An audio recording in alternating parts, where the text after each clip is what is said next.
अस्सलाम वालेकुम नाज़रीन, आप देख रहे हैं हमारा यूट्यूब चैनल और मैं हूं सुवारिया रहमान। गैर कानूनी तौर पर नजरेबंद हुर्रियत रहनुमा मोहम्मद यासीन मलिक की अहलिया मिसाल मलिक ने अक़वाम मुत्तहिदा की इंसानी हकूक कौंसिल पर जोर दिया है कि वो इंसानी हकूक के अहम खदशात को दूर करने में नाकामी पर तीसरे यूनिवर्सल पीरियडिक रिव्यू के मौके पर भारत की रुकनियत मुअत्तल करे। मिसाल मलिक ने एक बयान में कहा कि सिर्फ आलमी बरादरी ही भारत को जवाबदेह बना सकती है।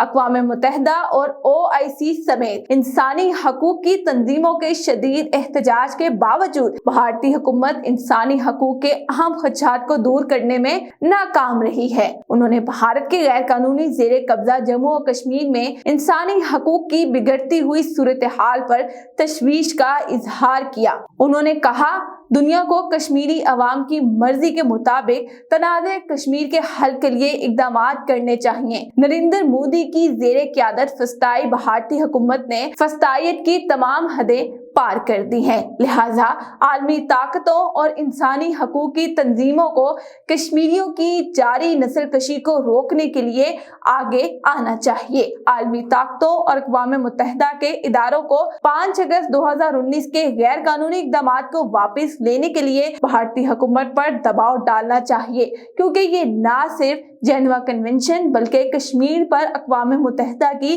करारदादों के भी खिलाफ है।